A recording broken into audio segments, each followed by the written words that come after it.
வெற்றிவேல் முருகனுக்கு, வீரவேல் முருகனுக்கு. அன்பு சொந்தங்களே, இந்து சொந்தங்களே, நாம் யாரும் கூட நிச்சயமாக பயப்பட தேவையில்லை. காரணம், வருண பகவான் இன்னும் ஒரு 1.5 மணி நேரத்துக்கு நம்மளை சோதிக்க போவது கிடையாது. இது மலை துளிகள் என்று சொல்வதை விட இது கண்ணீர் துளிகள். மேலே இருந்து பார்த்து கொண்டிருக்கக்கூடிய நம்முடைய மூத்த தலைவர்கள், தானலிங்க நாடார் ஐயாவுடைய கண்ணீர் துளி, வீரத்துறவி ராமகோபாலன் ஐயாவுடைய கண்ணீர் துளி, இதே மண்ணில தன்னுடைய சித்தாந்தத்திற்காக மதத்திற்காக வெட்டி சாய்க்கப்பட்ட ராஜகோபால் ஐயாவுடைய கண்ணீர் துளி, நான் சார்ந்திருக்கக்கூடிய பாரதிய ஜனதா கட்சியினுடைய மூத்த தலைவர்கள் ஆடிட்டர் ரமேஷ் அவர்கள், எத்தனையோ மனிதர்கள் வெட்டி சாய்க்கப்பட்டிருக்கின்றார்கள், அவர்களுடைய கண்ணீர் துளி, அருமை சகோதரர் சசிகுமார் அவர்கள் உள்ளிட்ட இயக்கத்திற்கு கடைகோடி தொண்டர்களாக ஒரு சித்தாந்தத்தை தாங்கி பிடித்து அந்நிய சக்திகளால் வெட்டி யாரெல்லாம் படுகொலை செய்யப்பட்டார்களோ எல்லோருடைய கண்ணீர் துளியை நாம் பார்த்து கொண்டிருக்கின்றோம். இவ்வளவு பெரிய ஒரு கூட்டம், எழுச்சியான ஒரு கூட்டம், ஒரு மதத்தை சார்ந்தவர்கள், வாழ்வியல் முறையை பின்பற்றக்கூடியவர்கள், நம்முடைய நிலத்தினுடைய கடவுள் தமிழ் கடவுள் முருகபெருமானை மையமாக வைத்து மதுரை மாநகரத்தில் சங்கமித்து இந்து முன்னணி அவர்கள் ஏற்பாடு செய்திருக்கக்கூடிய இந்த கூட்டத்திலே நாம் எல்லாம் பங்கேற்றுக் கொண்டிருக்கின்றோம். இது ஒரு சாதாரணமான ஒரு கூட்டம் இல்லைங்க. ஒரு இனம் தன்னுடைய குரலை உரக்க சொல்லிக் கொண்டிருக்கிறது, தன்னுடைய உரிமையை நிலைநாட்ட வேண்டும் என்று விரும்புகிறது, தன்னுடைய வாழ்வியல் முறையை யாரும் தொந்தரவு செய்யக்கூடாது என்று ஏங்கிக் கொண்டிருக்கிறது. அப்படிப்பட்ட இந்து சமுதாயத்தினுடைய இனத்தினுடைய சொந்தங்கள் எல்லோரும் இங்கே வந்திருக்கின்றீர்கள். பெரியவர்கள், தாய்மார்கள், சாது சன்னியாசிகள், எல்லா மடத்தினுடைய பாரம்பரியம் மிக்க மடத்தை தாங்கி பிடிக்கக்கூடிய ஆன்மீகவாதிகள் ஐயா எல்லாரும் மேடையில் இருக்கிறாங்க. RSS பேரிய இயக்கத்தினுடைய மூத்த முன்னோடிகள் மேடையின் மீது இருக்கின்றார்கள். இந்து முன்னணியினுடைய தலைவர் அண்ணன் காடேஸ்வர சுப்பிரமணியம் அவர்கள் இருக்கின்றார்கள். நான் சார்ந்திருக்கக்கூடிய பாரதிய ஜனதா கட்சியினுடைய தலைவர் அன்புக்குரிய அண்ணன் நயினார் நாகேந்திரன் அவர்கள், எல்லா மூத்த தலைவர்கள் மேடையின் மீது இருக்கின்றார்கள். மிக முக்கியமாக இந்த நிகழ்ச்சிக்காக தன்னுடைய பொறுப்பை எல்லாம் விட்டு இதுதான் என்னுடைய முதல் பொறுப்பு, எங்கே சனாதன தர்ம பிரச்சனைக்கு உள்ளாக்கப்படுகிறதோ அங்கே நான் இருப்பேன் என்று சொல்லி இந்த நிகழ்வுக்கு ஆந்திரா மாநிலத்தினுடைய துணை முதல்வர் அண்ணன் பவன் கல்யாண் அவர்களும் கூட இங்கே நம்மோடு வந்து நின்று கொண்டிருக்கின்றார். அருமை சொந்தங்களை, ஒரே ஒரு நிமிஷம் யோசிச்சு பாருங்க.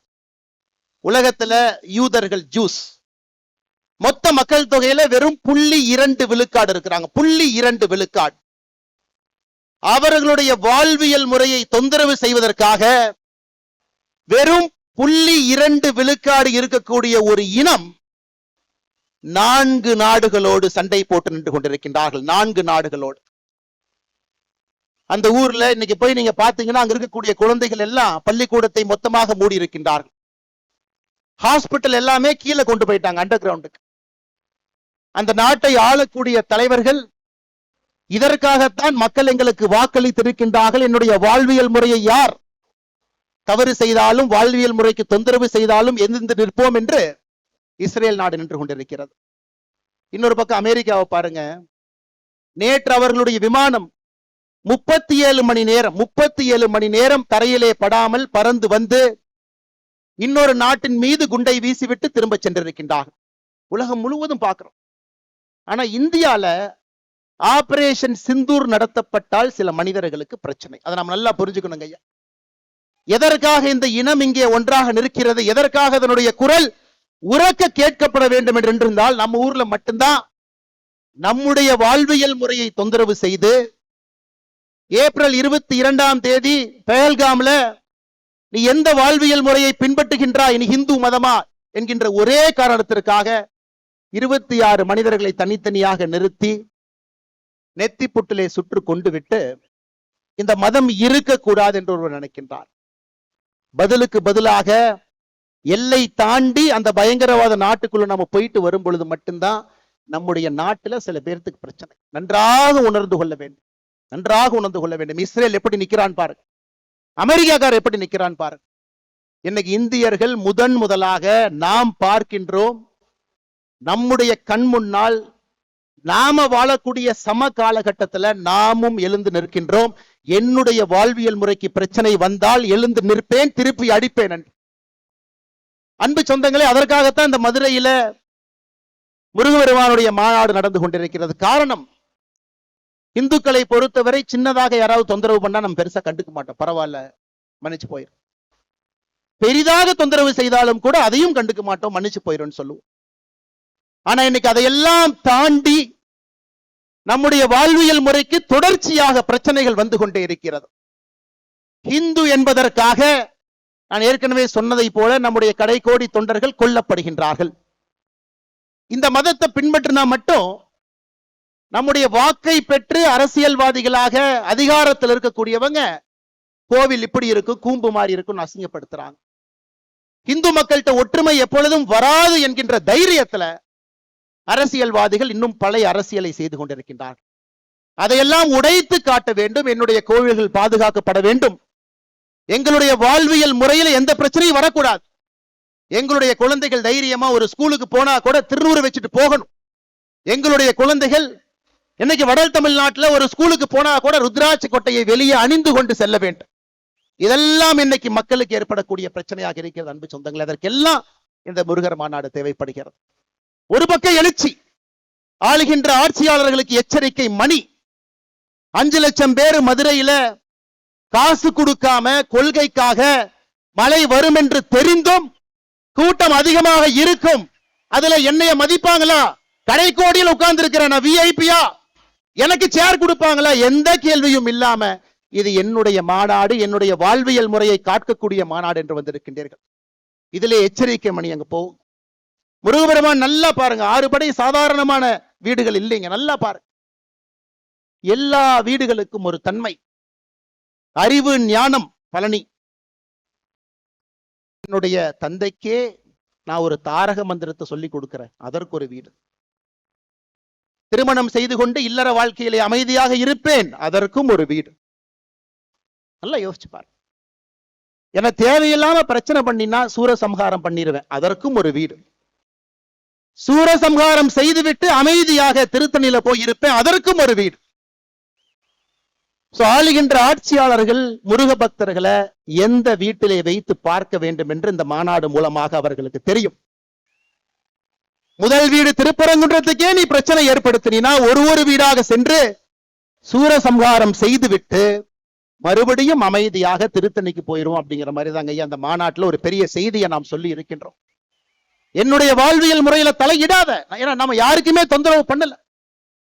இன்னைக்கு உலகத்தில் இருக்கக்கூடிய எல்லா மதத்தையும் பாருங்க ஐயா, எத்தனை கோடி மனிதர்கள் எந்த மதத்தை பின்பற்றாங்க பாருங்க. கிறிஸ்தவ மதம் 230 கோடி, கிறிஸ்தவ மதம் 200 கோடி, இந்து மதம் 120 கோடி. இதுல ஆச்சரியம் என்னன்னாங்க, 190 கோடி பேர் இந்த உலகத்துல எந்த மதத்தையும் பின்பற்றாம இருக்கிறாங்க, அன்அஃபிலியேட்டடுங்கிறாங்க. 230 கோடி கிறிஸ்தவர்கள் இருக்கிறாங்க, 200 கோடி இஸ்லாமியர்கள் இருக்கிறாங்க. 190 கோடி பேர் எந்த மதத்தையும் சாராதவர்கள், இந்து மதத்தை சார்ந்தவங்க 120 கோடி. எத்தனை நாட்டில் இருக்காங்கன்னு பாருங்க. இந்த மதத்தை பின்பற்றக்கூடியவங்க எத்தனை நாட்டில் இருக்காங்க? கிறிஸ்தவ மதத்தை பொறுத்தவரை 120 நாடுகள்ல அவங்க பெரும்பான்மை. இஸ்லாமிய மதத்தை பொறுத்தவரை 53 நாடுகள் அவர்கள் பெரும்பான்மை. அன்அஃபிலியேட்டட், எந்த மதத்தையும் சாராதவன் 10 நாடுகள்ல அவர்களும் பெரும்பான்மை. ஆனா நான் இந்து மதத்தை சார்ந்தவன், 2 நாடுகள்ல மட்டும்தான் நாம் பெரும்பான்மையாக இருக்கின்றோம். இரண்டாவது, இந்த மாநாட்டினுடைய முக்கியமான நோக்கம், ஒரு இந்துவுக்கும் இந்த எழுச்சி இருக்கணுங்க ஐயா, ஒருத்தருக்கு இருக்கணும். முன்னோர்கள் எப்படி இந்த வாழ்வியல் முறையை கட்டி காத்து பத்திரமாக நம்ம கிட்ட கொடுத்துட்டு போனாங்களோ அதே மாதிரி பத்திரமாக பாதுகாத்து நம்முடைய சந்ததியருக்கு நம்ம கொடுக்கிறோமா அப்படிங்கிற கேள்வியை எழுப்புவதற்கும் இங்கே முருகர் மாநாடு மதுரையில் நடந்து கொண்டிருக்கிறது. அன்பு சொந்தங்களே, யாருக்கோ பிரச்சனை, எனக்கு இல்ல, அந்த பிரச்சனை நமக்கு வரும். எங்கேயோ கோயில் அடிக்கிறாங்க, எனக்கு பிரச்சனை இல்லை, நமக்கு வரும். யாரோ திருச்செந்தூர்ல கியூல போய் நிக்கிறவங்க மயங்கி விழுந்து சாகுறாங்க, பிரச்சனை நமக்கு வரும். எங்கேயோ கட்டணம் வசூல் பண்றாங்க, நமக்கு அது வரும். 6 படை வீடுகள், 5 லட்சம் பேர் கடந்த 4-5 நாட்கள்ல, நேத்து மட்டுமே 1.25 லட்சம் பேருங்க. 6 படையில் இருக்கக்கூடிய முருகபெருமானையும் இங்க வந்து அமைதியாக இந்து முன்னணியினுடைய வாலண்டியர்ஸ் மட்டுமே நின்று, ஒரு காவல்துறை அதிகாரி இல்லைங்க, அமைதியாக தரிசிச்சுட்டு போறாங்க. ஆனா ஆறுபடையில் இருக்கக்கூடிய ஏதாவது ஒரு கோயிலுக்கு 50 ரூபாய் 100 ரூபாய் 500 ரூபாய் கொடுக்காம நீங்க சாமி இந்த மாதிரி பார்க்க முடியுமா? கேட்டு பாருங்க. இது நம்முடைய வாழ்வியல் முறையில் இருக்கக்கூடிய பிரச்சனையை நாம் தட்டி கேட்கின்றோம். எதற்கு தமிழகத்தில் 2 சட்டங்கள் இருக்கிறது? இந்துவுக்கு ஒரு சட்டம், இந்து மதத்தை சாராதவர்களுக்கு இன்னொரு சட்டம். எதற்கு என்பதை கேட்பதற்காக மதுரை மண்ணில் என்று கொண்டிருக்கின்றோம். அன்பு சொந்தங்களே, ஏதோ இந்த மாநாடு எலெக்ஷனுக்காக. இந்து மொழியினுடைய பெரியவர்கள், அவர்களுக்கும் அரசியலுக்கும் சம்பந்தம் இல்லை. எனக்கு தெரியும் 2026 தேர்தலுக்கு இது சம்பந்தம் இல்லை என்றாலும் கூட மக்களுக்கு நிதி வேண்டாம், சாமி வேண்டும் என்பதை முடிவு செய்து விட்டார். மக்கள் முடிவு பண்ணிட்டாங்க, யாரு சாமி யாரு நிதி நீங்க முடிவு பண்ணி. அதனால இது அரசியலுக்காக கிடையாது. இது ஒரு மிக முக்கியமாக நாம் இந்த கூட்டத்தில் ஒன்றாக சேர்ந்திருப்பது நம்முடைய வாழ்வியல் முறையை மீட்டெடுப்பதற்காக, கேள்வி எழுப்புவதற்காக. இந்த ஒரு தீர்மானமே நம்முடைய வாழ்வியல் முறையை தட்டி எடுப்பதற்காக. அதனால்தான் அருமை சொந்தங்களே, நாம் இன்றிலிருந்து கேள்வி கேட்க ஆரம்பிக்க வேண்டும். ஒரு பிரச்சனை என்றால் தட்டி கேட்கணுங்க ஐயா. நம்ம கண்டிப்பா பேசுறோம். தமிழகத்திலே 44,000 ஆலயங்கள், 44,000 44,000 தமிழ்நாடு அறநிலைத்துறை கீழ் இருக்கு. எப்ப வந்துச்சு பாருங்க, 1925 போர்டா வந்துச்சு, என்டோமென்ட் போர்டாக. 1951 சட்டமாக வந்துச்சு. 5,25,000 ஏக்கர் இருக்கக்கூடிய ஒரு அரசு இயந்திரம். 44,000 கோவில்கள் நிர்வாகம் செய்யப்படுகின்றது. 1000 ஆண்டுகளுக்கு மேல பழமையான கோவில்கள் மட்டும் 344 கோவில்கள் அறநிலைத்துறையினுடைய கட்டுப்பாட்டில் இருக்கு. எங்கேயாச்சும் ஒரு இடத்துல ஒழுக்கமாக அறநிலைத்துறையினுடைய செயல்பாடு இருக்கான்னு நீங்க கேட்டுப்பாரு.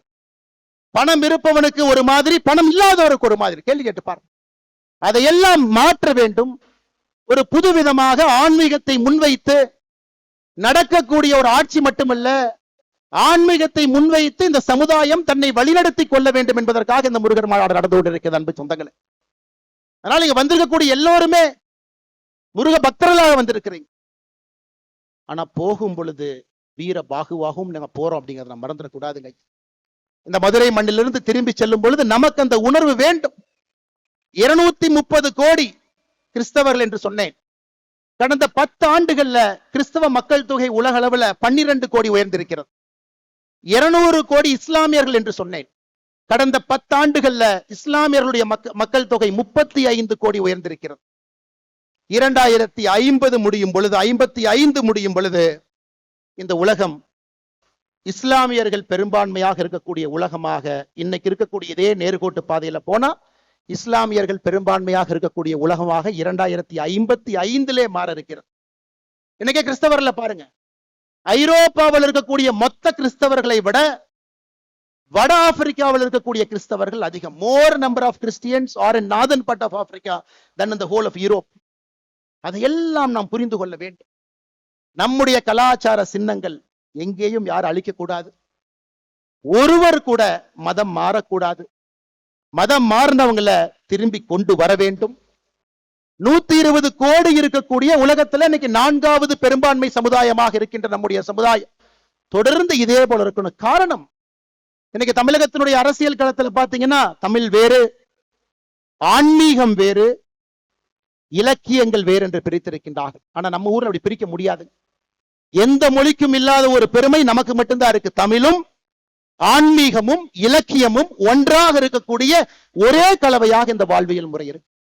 இன்னைக்கு கந்தர் சஷ்டி கவசம் நம்ம பாடுறோங்க, 20 நிமிஷம் நம்ம பாட போறோம். இது முருகனுக்காக பாடக்கூடிய ஒரு பாட்டா? கேள்வி நம்பர் 1. இல்ல இது ஒரு மந்திர நூலா? இந்த நூலுக்குள்ள ஒரு மந்திரம் இருக்கு, சில பேர் அதையும் சொல்றாங்க.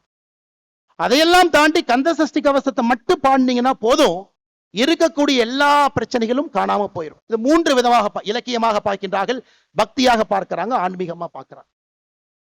கந்த சஷ்டி கவசம். கந்தங்கிறது என்னங்க ஐயா? நம்முடைய தொப்புள் கொடி எங்க இருக்கோ அங்கே இருந்து 2 இன்ச் கீழே வந்தீங்கன்னா நாபி கமலம் இருக்குங்க. உடம்பிலே சில இடத்துல மட்டும்தான் நம்முடைய நர்வஸ் சிஸ்டம் அங்க மட்டும்தான் போய் எண்ட் ஆகுதுங்க ஐயா, பாதங்கள்ல கைகள்ல. அதே போல தொப்புளுக்கு கீழே 2 இன்ச்ல அது போய் நிக்குது.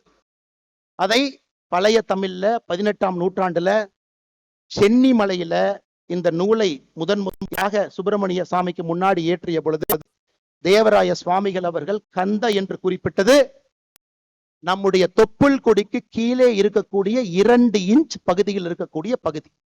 சஷ்டி. இன்னைக்கு சஷ்டி ஒரு நாளாக கொண்டாடுகின்றோம். ஆனா பழைய தமிழ்ல சஷ்டி என்றால் அது சட்டி. எப்படி அந்த தொப்புள் கொடிக்கு 2 இன்ச்சுக்கு கீழே உள்ள பாத்தீங்கன்னா அந்த பகுதி சட்டி போல இருக்கும். கந்த சஷ்டி கவசம் அப்படின்னா தொப்புள் கொடிக்கு 2 இன்ச்சுக்கு கீழே இருக்கக்கூடிய சட்டி போன்ற அந்த பகுதியை பாதுகாப்பதற்காக பாடப்பட்ட ஒரு பாடலை கந்த சஷ்டி கவசம்னு சொல்றோம்.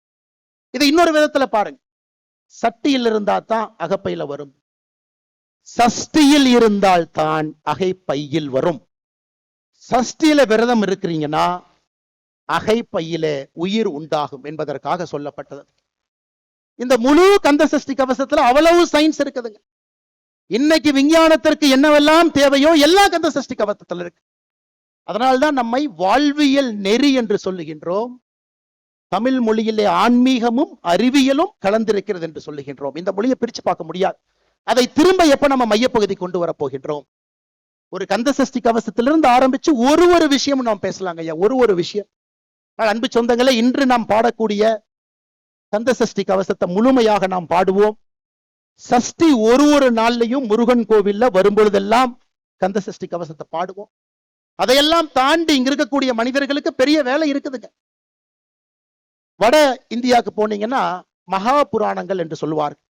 18 மகா புராணங்கள் இருக்கு. ஏன்னா தமிழ்நாட்டில் அரசியல்வாதிகள் அப்படியே பிரிச்சுட்டு போயிருவாங்க. முருகன் வந்து தமிழ் கடவுள் மட்டும்தான், முருகன் வந்து வட இந்தியால யாருக்குமே முருகனை தெரியாது.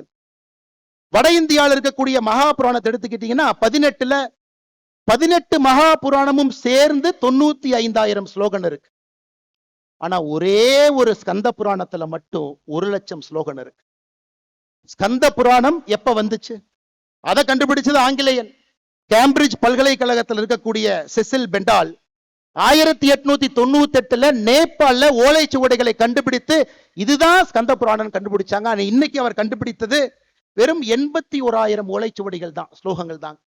அப்படி என்றால் அவ்வளவு விஷயம் இருக்குதுங்க, அவ்வளவு விஷயங்கள் இருக்கு. நிறைய நாம் என்ன கண்டுபிடிக்கணும். ஆட்சியாளர்கள் அதற்காக நிதி கொடுக்கணும். நம்முடைய பண்டைய தமிழ் நாகரீகம், கலாச்சாரம், வழிபாடு எல்லாத்தையும் தேடி தேடி படிக்கணும். ஏன்னா இன்றைய காலகட்டத்திற்கு தேவையான எல்லா பிரச்சனைகளுக்கான தீர்வு அதில் இருக்குதுங்க ஐயா. ஒரே ஒரு உதாரணம் இன்னைக்கு நாம சொல்றோங்க ஐயா. இன்னைக்கு நாம சொல்றோம் திருப்புகளே பாத்தீங்கன்னா அதிர்ஷ்டவசமாகத்தாங்க ஐயா அச்சுக்கு வந்துச்சு. 2 உதாரணத்தை மட்டும்தான் நான் கொடுக்குறேங்க. 1871 கடலூர் கோர்ட்ல சண்டை போட்டுக்கிறாங்க சிதம்பரம் கோவிலுடைய தீட்சிதாரும் ஆங்கிலேயர்கள். அன்னைக்கும் தீட்சிதார்கள் சொல்றாங்க இந்த கோவில்ல வழிபடுற உரிமை எங்களுக்கு மட்டும்தான் இருக்கு. வெள்ளக்கார ஜட்ஜு சொல்றாரு, எப்படி வழிபடுவீங்க, பாடி காட்டுங்க அப்படின்னு. தீட்சிதார்கள் பாட ஆரம்பிக்கின்றார்கள். அந்த கோவில்ல டைப்பிஸ்ட் தட்டச்சிரா சுப்பிரமணிய பிள்ளைன்னு ஒருத்தர் இருக்கார். அருமையா இருக்கே இந்த பாட்டு. தீட்சிதாரை தனியா கூப்பிட்டு, ஐயா ஒரு பாட்டு பாடுறீங்க, என்னங்க ஐயான்னு கேட்கிறாங்க. ஐயா இதுதாங்க ஐயா திருப்புகழ் அப்படிங்கிறாங்க. 5 ஆண்டுகளாக 5 நூற்றாண்டுகளாக 13ஆம் நூற்றாண்டிலிருந்து வார்த்தையாக இல்லாமல் வெறும் வாயிலே பாடிக்கொண்டிருக்கிறார். அதை கேள்விப்பட்டோடனே சுப்பிரமணிய பிள்ளை அங்கேயே தன்னுடைய வேலையை விட்டு அவர் உட்கார்ந்து திருப்புகளை அச்சில ஏத்துறாங்க. இந்த மாதிரி பல விஷயங்கள் இதெல்லாம் ஒளிஞ்சு கிடக்குதுங்க ஐயா, அவ்வளவு இடத்துல இருக்கு. 5400 ஆண்டுகள் பழமையான தமிழினம் என்று சொல்லுகின்றோம். ஆனால் 5400 ஆண்டுகளாக எப்படி வாழ்ந்தார்களோ அதுபோல் வாழ்வதற்கு அரசியல்வாதிகள் நம்மை விடுவார்களா என்கின்ற கேள்வியும் நாம கேட்போம். அதுதான் அருமை சொந்தங்களே, இது போன்ற மாநாடுகள் இன்னும் நடந்து கொண்டே இருக்கும். ஒரு பிரச்சனை வரும் பொழுதெல்லாம் நாம் ஒன்று சேருவோம். அதைவிட முக்கியம் எதற்காக ஒன்று சேருகின்றோம் என்பது முக்கியம். நம்முடைய இனத்தினுடைய அடையாளத்தை தைரியமாக தீர்க்கமாக வெட்ட வெளியில அதை நாம் வெளிப்படுத்த வேண்டிய கட்டாயம் இருக்கு. யாருக்கும் நாம் எதிரி கிடையாது. 2 நாடுகள்ல மட்டும் பெரும்பான்மையாக இருந்தாலும் கூட நம்ம யாருக்கும் எதிரி இல்லைங்க. அதை தைரியமா நீங்க காட்டுங்க. நேத்து திருப்பரங்குன்றத்தில் அரசியல்வாதி ஒருத்தர் வர்றார், இன்னைக்கு எம்பியா இருக்கார், ஒரு முக்கிய கட்சியினுடைய தலைவர். கோவில்ல சாமி கும்பிட்டு வர்றார் 4 நாட்களுக்கு முன்பு. ஒரு அம்மா செல்ஃபி கேட்கிறாங்க. நெத்தியில் இருக்கக்கூடிய திருநூரை அழித்து விட்டு புகைப்படம் எடுத்து அந்த அம்மாவை அனுப்பி வைக்கிறாங்க. இவர்கள் ஓட்டு பிச்சை எடுக்க நம்மிடம் 2026 தேர்தலில் வருவாங்க. அன்னைக்கு கோயிலுக்கு போவாங்க, அன்னைக்கு நம்மை பற்றி நன்றாக சொல்லுவாங்க. அதை எல்லாம் நம்ம உணர்ந்துக்கணும். இந்துக்கள் நன்றாக உணர்ந்து கொள்ள வேண்டும், நாம் யாருக்கும் எதிரி இல்லை. நம்மை எதிரியாக நினைப்பவர்களுக்கு நாம் எதிரி என்பதிலே மிக மிக மிக தெளிவாக இருக்க வேண்டும் அன்பு சொந்தங்கள். அது மட்டும் இல்லாம இன்னைக்கு பாருங்க, உலகத்தில் இருக்கக்கூடிய எத்தனையோ நகரங்கள் அழிந்து கொண்டிருக்கிறது. டெட்ராய்ட் ஒரு காலத்துல உலகத்தில் இருக்கக்கூடிய ஆட்டோமொபைல் அங்க இருந்தாங்க வந்துச்சு. 10 ஆண்டுகள் அமெரிக்காவில் டெட்ராய்டினுடைய மக்கள் தொகை மட்டுமே 25 விழுக்காடு குறைஞ்சிருக்கு. அப்ப எந்த நகரங்கள் செழிப்பா இருக்குன்னு பாத்தீங்கன்னா கோவிலை சார்ந்த நகரங்கள் மட்டும்தான் செழிப்பா இருக்கு. யுஎஸ்ல அட்லாண்டிக் சிட்டி கேம்பிளிங்காக ஆரம்பிச்சாங்க, காணாம போயிருச்சு. டெட்ராய்ட் மேனுஃபேக்சரிங்காக ஆரம்பிச்சாங்க, காணாம போயிருச்சு. ஆனா கோவில்களை சார்ந்து இருக்கக்கூடிய நகரத்தை பாருங்க, மதுரை முதல் சங்கம், இடைச்சங்கம், கடை சங்கம், 4வது சங்கத்தை தாண்டி நின்று கொண்டிருக்கிறது. பாருங்க, கோவில்கள் எங்கே எல்லாம் இருக்கின்றதோ அந்த நகரத்தை ஒரே நிமிஷம் கூர்மையா பாருங்க. காசிய பாருங்க, உஜ்ஜயின பாருங்க. தமிழகத்துல கோவிலுக்காங்க பஞ்சம். 44,000 கோவில்கள் என்று சொல்லுகின்றோம். அதையெல்லாம் தாண்டி எத்தனை இலக்கியங்கள், எத்தனை கோவில்கள் இயற்றப்பட்டிருக்குன்னு மட்டும் ஒரு நிமிஷம் யோசிச்சு பாருங்க ஐயா. ஒரே நிமிஷம் யோசிச்சு பாருங்க. திருப்புகழ் பாடல் பெற்ற தலங்கள் 120 ஐயா. தேவார பாடல் பெற்ற ஸ்தலங்கள் 274 சிவாலயங்கள். மங்கள சாசனம் பெற்ற 108 திவ்ய தேசங்கள், 33 சக்தி பீடங்கள். எல்லா நகரமுமே ஒரு கோவிலை சார்ந்திருக்கின்ற காரணத்தினால் அந்த நகரத்துக்கு அழிவு இல்லை, அந்த கலாச்சாரத்திற்கு அழிவு இல்லை, அந்த தமிழ் மக்களுக்கு அழிவு இல்லை. இன்னைக்கு இருக்கக்கூடிய திமுக கட்சி அரசியல் பேசக்கூடாது இருந்தும் ஒரு சின்ன விஷயத்தை அரசியலாக பேசவில்லை. 5400 ஆண்டுகள் சந்தோஷம். 5400 ஆண்டுகள். ஏன் 5400 ஆண்டுகள் என்றால் கோவில்களை சார்ந்து இந்த கலாச்சாரம் இருந்ததால் 5400 ஆண்டுகள். இதை நம்ம நல்லா புரிஞ்சுக்கணுங்க ஐயா. அதனால் நம்முடைய கடமை. இன்னைக்கு இந்தியால எத்தனையோ நகரங்கள், ஐயா பவன் கல்யாணம் அவங்க வந்திருக்கிறாங்க. சமீபத்தில் திருப்பதி கோவிலினுடைய சொத்தை எஸ்டிமேட் பண்றாங்க. the total asset of Tirupati temple. Tirupati டெம்பிளை பொறுத்த வரைக்கும் இந்தியால 917 இடத்துல ப்ராப்பர்ட்டி வச்சிருக்காங்க, சென்னை உட்பட. மொத்தமாக அசஸ் பண்ணி பார்த்தா திருப்பதி மட்டுமே 2,47,000 கோடி ரூபாய் சொத்து திருப்பதியில் இருக்கக்கூடிய ஏழுமலையானுக்கு இருக்கு. 2,47,000 கோடி. தமிழ்நாடு அரசினுடைய ஒரு பட்ஜெட்டுங்கிறது 3 லட்சம் கோடிங்க ஐயா. அதனால் ஆன்மீகம் சார்ந்த அரசியல், ஆன்மீகம் சார்ந்த வாழ்வியல் நெறி, ஆன்மீகம் சார்ந்த பொருளாதாரம் வரும் பொழுது மட்டும்தான் முருகன் நிம்மதியாக இருப்பார். முருகன் நிம்மதியாக இருக்கும் பொழுது நாம் நிம்மதியாக இருப்போம். நாம் நிம்மதியாக இருக்கும் பொழுது நம்முடைய கலாச்சாரம் நிம்மதியாக இருக்கும். அன்பு சொந்தங்களே, இதையெல்லாம் நீங்க கொஞ்சம் கவனத்தில் எடுத்துக்கங்க. இவ்வளவு தூரம் வந்திருக்கிறீங்க. போகும் பொழுது வரும் பொழுது எதுவும் நமக்கு நடக்காது. காரணம், எப்பொழுதும் முருகபெருமான் நம்ம கிட்ட இருந்து பார்த்துக்கிட்டே இருக்கிறான். எனக்கு முன்பு சிரவை ஆதீனம் சாமி பேசும் பொழுது ஒரு அற்புதமான கந்தர் அலங்காரத்தை சொல்லிட்டு இதை மட்டும் சொல்லுங்க போதும் என்றார். ஐயாவுடைய அனுமதியோடு மறுபடியும் உங்கள் முன்னாடி நான் சொல்றேன். நாள் என் செய்யும். இன்னைக்கு நாள் சரியில்லை, செவ்வாய்க்கிழமை பண்ணாதீங்க, புதன்கிழமை பண்ணாதீங்க. நாள் என் செய்யும், வினைதான் என் செய்யும். வினை என்னதான் பண்ணிரும். என்னை நாடி வந்த கோள் என் செய்யும். சனி பகவான் வந்துட்டாரு, சுக்கர பகவான் வந்துட்டாரு, சூரிய பகவான் வந்துட்டார். கொடும் கூற்று என் செய்யும். நாள் என் செய்யும், வினைதான் என் செய்யும், என்னை நாடி வந்த கோள் என் செய்யும், கொடும் கூற்று என் செய்யும். குமரேசர் இரு தாளும் சிலம்பும் சதங்கையும் தண்டையும் சண்முகமும் தோளும் கடம்பும் எனக்கு முன்பே வந்து தோன்றின. இது நம்முடைய கந்தர் அலங்காரத்துக்கு அருணகிரிநாதர் சுவாமிகள் சொன்னது. எப்பொழுதுமே ஆண்டவன் நம்மோடு இருக்கின்றான், நம்மை பாதுகாத்துக் கொண்டிருக்கின்றார். எப்பொழுதும் நம்முடைய வாழ்வு சிறப்பாக இருக்கும்.